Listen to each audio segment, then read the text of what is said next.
afternoon. I'd like to call our meeting to order. This is our first in-person meeting for quite a while. So thank you to everyone who helped put this together and who is here today. And I understand that this will be a hybrid meeting as well. So there may be people joining virtually online. So we'll start first with our agenda. We have some old business, and the first item is the approval of our updated minutes of March 3rd, 2022. It was our last Zoom meeting. May I have a motion to Moved. approve those? Second. Wonderful. Roll call, Chairperson Rana, Yes. Clerk Brown, Yes. and Board Member Proxy Hal Turner. And your vote is, I'm sorry, I did not hear you. we're taking a vote on the motion Oh, and your yes. Aye. aye. Good job. Thanks. Thank you. And I should have started actually by welcoming Mr. Hal Turner back to the board. He's acting as board member Garlitz's proxy for today. So thank you so much for joining us. Okay, thank you. So we'll move next to our next agenda item is review of signed resolutions. So we had a number of resolutions that were approved, and I thought what I would do is just read off the names of the resolutions that had been approved by the board. Does that work, or would you like to read them off, Karen? Or Sure. So you do have them? I don't know if you have them. I have the list. Okay, but- so you're fine, and I'll Okay. just make sure I'll check them off on my end. Great. Yes, you can make sure I'm accurate. Okay. So the first one was a resolution for consolidation of polling places for adjoining precincts. The second one was a resolution for one inspector for precincts that shared one location. Our third was a resolution noting that sheriffs were not required. The fourth was the designation of polling places in Monroe County. The fifth was a resolution for IEC 9. And our sixth was the IEC 10 certification of LAT testing. So, and all of those motions or all of those resolutions were approved by the entire board. Could I ask a question? If people are watching from home, how could they see a copy of these? That is a great question. Are they online on our website, or what is the best? I'll direct this question to Karen. We normally do not post them. If you want me to post them, we can. That's up to the board, I understand. I don't have an issue with that, or they're welcome to come to Election Central and Yes. request to see a Yes, signed copy. yes, absolutely. I always have that, and my That- door is always open, Right. but you might want to call me ahead of time if it's during early voting, because I'm down at the new location most of the time, but I will certainly set up an appointment for anyone that wants to see any of the resolutions at any time. Normally, I'm in the office all the time, but early voting this time is kind of taking me down a different trail here. But we'll talk about that later, I guess. So Election Central. then. Yes. So just to repeat, for anyone who would like a copy of those resolutions or to look at a copy of them, the signed copies of the resolution are available at Election Central. And we recommend, because of how busy everyone in the office is at this time of the year, to call ahead if that's something you would like to do and set up a time. Thank you. Okay, thank you so much.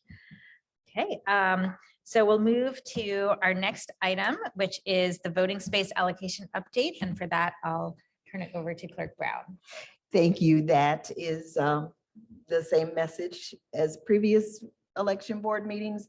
I have no update regarding voter space allocation from the commissioners. What I do have is the architects who came to do the space assessment, they did give us an updated version, because when they came in January, we ran out of time.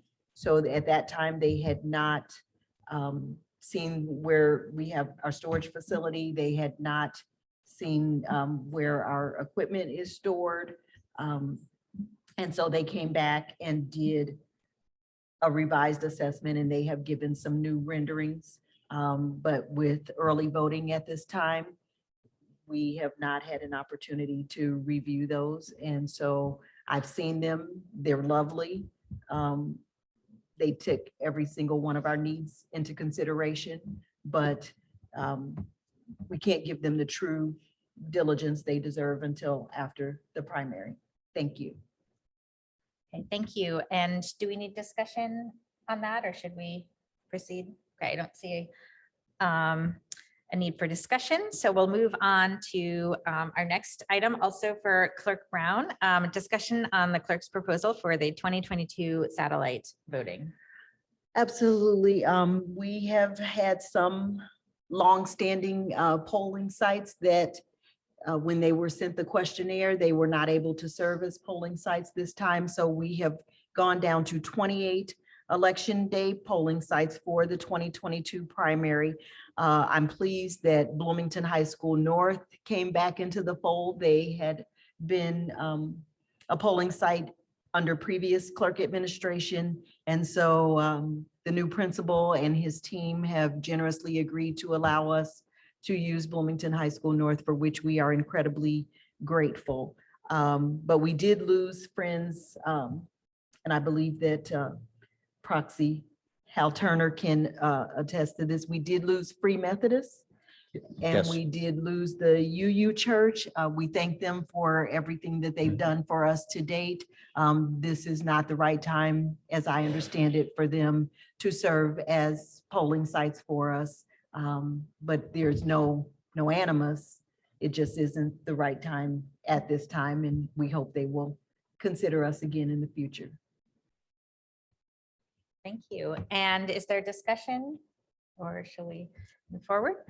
Okay, so thank you. So we'll move now to our new business and we'll start with updates from Karen Wheeler. Right. Do you wanting to know about early voting, I'm assuming? So it has gone extremely well. It is also pretty slow, but it's really the same as if we went back 4 years ago. I don't think it'd be much different than the other primary in the midterm. It's the big spaciousness has been wonderful. Definitely would be more fun if we had more voters. So if I can get more voters to come in, that would be wonderful too, because it's just the excitement of having people come in is wonderful. Did I say wonderful enough times? Sorry. It is a wonderful thing. So I think Nicole has Brown, Clerk Nicole Brown has all the numbers and she may want to share those. Is there anything particular you want to know? I think just to reiterate that we have early voting has started and we encourage everyone to take Yes. advantage of that. And the times, of course, we're open from 8 o'clock to 6 o'clock, Monday through Friday, most of the time, but on the 15th, we are closed because of Good Friday. So it's this week, Tuesday through Friday, next week, Monday through Thursday. Then the last 2 weeks would be Monday through Friday, 8 to 6. But then we also add Saturday, and that will be from 9 o'clock to 4 o'clock on both of the Saturdays before election. And then we have the Monday, which is right before election, that Monday for only a half a day. So from 8 o'clock until noon. So you get to be able to come in and vote right before then. And then it's that turnaround, getting things ready for the poll sites for election day. And if you miss all of that, then you go to your poll site on election day, which is open from 6 in the morning till 6 at night. Well, thank you so much. And I also just want to thank everyone here for all of your hard work in making all of this possible and putting it all together. And I understand you just also trained a whole new set of poll workers as well. So, so we really appreciate all of that. So thank you. I guess next I'll turn to Clerk Brown. I believe you have some updates and items as well. I do. Well, first, I'd like to supplement the things that my election supervisor offered in that I asked for an update as of 1 o'clock. We have had a total of 123 people to vote early. On the first day, we had 63 voters. On the second day, we had 55 voters. And then you do the math, whatever the difference is between that and 123. That's what we've had as of 1 o'clock, for which we are incredibly grateful. I also have information that a mass mailing went out last night, and as of today, we have receipted in 449 mailed ballots that have been returned to us. I also want to make sure that everybody knows, I've heard it myself driving around town. We have a radio commercial, our television commercial, and then we were just given the approval to go ahead with the digital media advertising, which targets people to make sure that they know that early voting is underway and where they can vote. So there's a lot of opportunity to hear about the fact that early voting is underway in Monroe County. And so we hope to see everybody out there. Certainly you have an eager poll worker, early absentee voting staff that is excited to receive you and help you through the process. Easy peasy. I was the first person to vote in Monroe County early, and it went as wonderfully as I would have expected. And we're incredibly grateful to those early and absentee poll workers. I also have a couple of things that I would like to add to new business, if you don't mind. One of them is board member Garlitz received a complaint regarding signage and disclaimers, and I have information about that. I also was going to read some dates from the Indiana Election Division and any deadlines that would be beneficial. And finally, I am going to recommend that we recess instead of adjourn today so that we can address other election business now that we are underway with early voting. Thank you. And I understand Board Member Turner also has an item to discuss. So I think we can go in any order. Go ahead, sir. I'm fine. Okay. In addition to this and other functions I have around town, I also am heavily involved with Stone Belt ARC, which deals with intellectually and developmentally disabled adults. They have a very active advocacy policy. I can never say that right. So they have a number of parents and a number of staff members and some clients who would like to participate in the election process and learn more about it. So I'm encouraging anyone out there who has members of other organizations who are also interested in getting involved with the election process to get in touch with Election Central. They will put you in touch with your Republican or Democrat Party representative who will put you on the recruit list. And then when it comes time to train for the fall, you can be made part of the fall election process and see how it actually works. So that's my PSA. Thank you. Thank you so much for that information. Apart from that, I wanted to just say something with what you said, Nicole, that I may have given you a wrong direction to go there, but those 400 and can you hear me okay? Yes. I feel like I was sounding better before. Those 452 or whatever that number was. 449, Yes, that was it. Those are ballots that have gone out. the They haven't- mail. They haven't come back in yet. Okay. Just wanted to clarify. So the that. mass mailing is the 449 Going out. Yes. going out. Like we had 42 today. We had 100 yesterday that went out. That makes more sense. Thank Okay. you very, very much. Thank you. And I'll turn it back over to Clerk Brown for additional items. So I will update the fact that Election Board Member Garlitz received a call regarding disclaimers on campaign signs. It was, as I understand it, an anonymous call. And he did not know what to do with it. I notified the party chair regarding that. And so First, I thought I would read the statute about disclaimers. And this is not to upbraid anyone or chastise anyone. It is about education for our candidates and our campaigns. If you are a first-time candidate, you may or may not be aware of that. And so I will read that. I'm reading from section 3-9-3-2.5, and I've gone down to section D, which says, a communication described in section B must contain a disclaimer that appears and is present in a clear and conspicuous manner to give the reader or observer adequate notice of the identified persons who paid for and when required, who authorized the communication. A disclaimer does not comply with this section if the disclaimer is difficult to read or if the placement of the disclaimer is easily overlooked. The disclaimer must be of sufficient type size to be clearly readable by the recipient of the communication.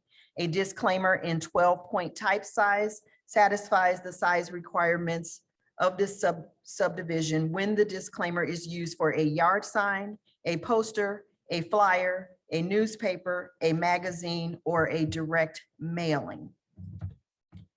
The communication must clearly state that the communication has been paid for by the authorized political committee. So that the belief that there was a violation is what was brought to the board members' attention. And he, as new as he is, he was not certain what to do with it. So I forwarded that on to the chair for the candidates, and I am going to read his response into the minutes. Clerk Brown, thank you for your communication. This letter is in response to your email on April 4th concerning a signage complaint forwarded by Donovan Garletts on behalf of an anonymous person regarding the appropriate notice of paid for by disclaimers on campaign signs alleging a violation by certain Democratic Party candidates. We believe that there is no violation of Indiana Code 3-9-3-2.5 Section G with respect to disclaimers on their campaign signage. As party chair, I have conducted my due diligence in speaking with the candidates who had allegations made by this anonymous source. Furthermore, I asked Monroe County Democratic Party volunteers to verify and document that signage by the candidates has in fact the appropriate paid for by documentation of their signage. Thus, the Monroe County Democratic Party believes that these allegations are unfounded. Attached are images of the campaign signs that clearly show the appropriate messaging for disclaimers. We have asked our election board representative to speak to this matter on the board at its regular meeting date, if even needed. Please let me know if you require any further assistance. Kindly, David G. Henry, Chair of the Monroe County Democratic Party.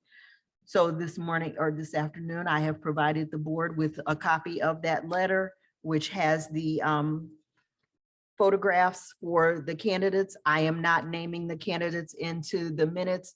It would appear to me that the appropriate action has been taken. This certainly was, again, never meant to be punitive. It's candidate education, campaign education, that you do have to have that disclaimer. And so unless you have something further, I am prepared to move forward. It appears that any concerns are unfounded or have been addressed in a timely fashion. And there's no need to go forward unless we receive supplemental complaints. Thank you. I would concur with what you've said and agree that we could move forward.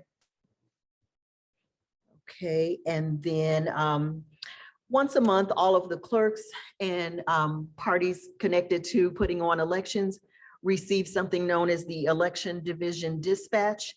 That is from the Indiana Election Division in Indianapolis.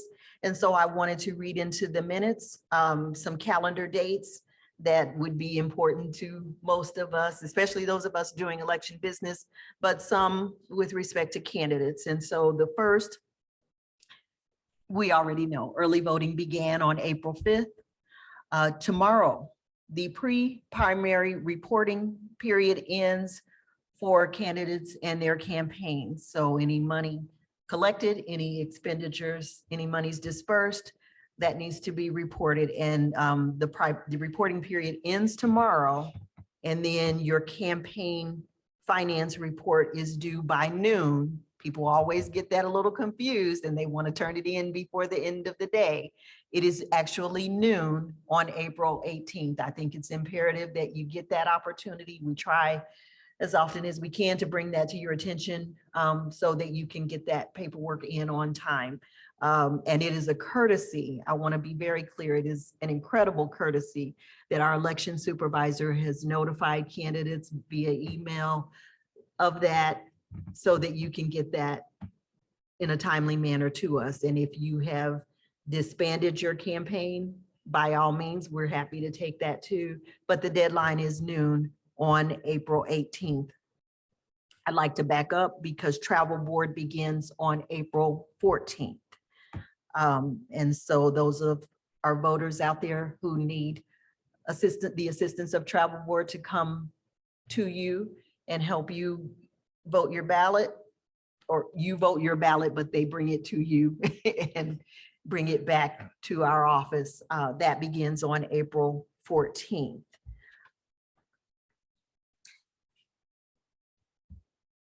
Okay, we have passed the statewide voter registration deadline. That was Monday, April 4th. That was the time that if you wanted to vote in the primary, you had until that deadline to do that. And we made that clear in previous meetings. I want to also make clear though, for the viewing public, military and overseas voters who use the federal postcard application do have an extended voter registration deadline, and that is April 25th, 2022. There are some changes due to legislation in absentee voting by mail. The law was expanded to permit relatives of the absentee voter to hand deliver. It used to be just someone living in your household could bring that, and now a family member can bring that to the office for you. And also the law says that the absentee by mail ballot can be hand delivered to an early voting location site. You can also surrender. A voter who has requested a ballot by mail can surrender that mail ballot at an early voting location and request a replacement ballot. The voter will complete the ABS-5 form, and then a replacement ballot is offered if the voter is otherwise qualified. On election day, a voter can surrender their ABS mail ballot, which is rejected, and then a poll worker can issue them a replacement ballot if they are otherwise qualified. In a primary election, the same party requested on the absentee mail application must be the same party ballot that is given as a replacement. So those were things that I wanted to put into the minutes for the edification, a little tired, edification of our Monroe County voters. And so it feels like the band is back together, and this is the first time we've kind of had an interchange with everyone. So I'm hopeful that I made that make sense for my colleagues. And I think that's everything that I have. Okay. Thank you. And I think that was all the new items from everyone. Yes.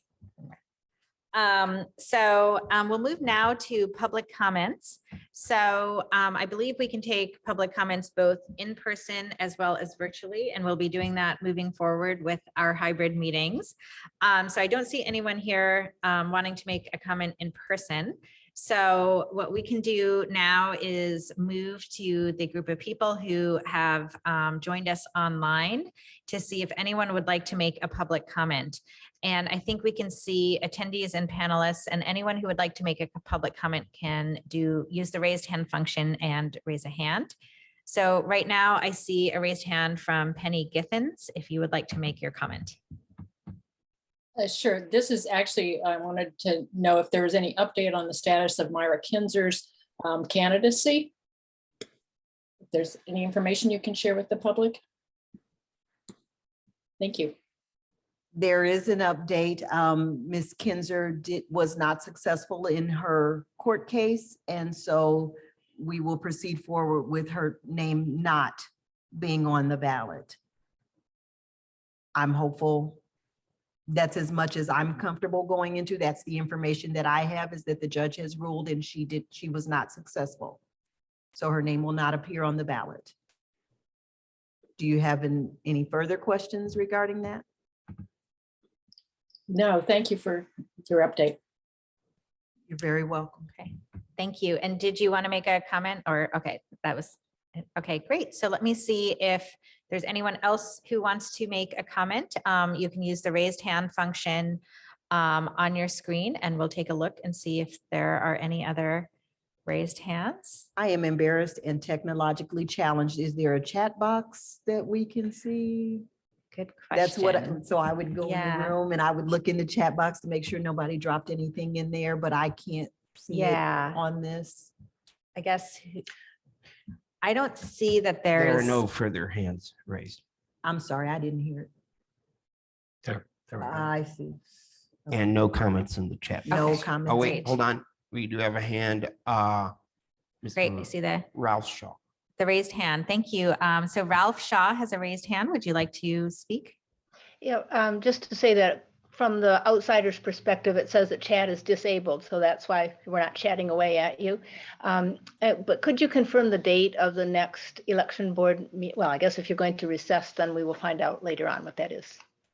Yes, thanks. we'll provide the correct meeting date. I think we'd had a typo on the agenda. Our next meeting is May 5th at 1 p.m. We're here in person at the Nat U Hill Room, as well as hybrid. So we'll have a Zoom link available as well on the agenda and on our website. And you may join us either in person or on Zoom. I echo that as far as the in-person meeting. But again, I'll be recommending that we recess. We will get to a place, if we haven't already, where signatures will be challenged and the election board will have to make determinations on whether to accept applications for voters who wish to vote and the signatures do not match. And so those things come up, as well as other election business that may not be able to wait until the May election board meeting, because clearly those decisions will have to be made prior to election day. So I agreed, that is our next in-person meeting, but we certainly could have to come together for election business prior to that time. I'm hopeful that I made that make sense, Ms. Shaw. Yes, thanks very much. You're certainly welcome. Yeah, thank you for the clarification. And I'll check one more time to see if there's anyone else who has a raised hand or would like to ask a question or make a comment. And it looks like, okay, I don't see anyone. So thank you for those comments. And as I said, we'll reiterate that our next official board meeting is May 5th at 1 p.m., either in person in this room or virtually via Zoom, and the link will be on our website as well as agenda. And with that, since it sounds like we need to recess, I guess, can I ask for a motion to recess? I am making a motion to recess. I second. And a roll call for Chair Rana Yes. and Nicole Clerk Ye- Ram Yes. and Yes. Hal. Okay, motion passed 3-0. Okay, great. And with that, we are moving to recess. And thank you all for your attention and joining us today.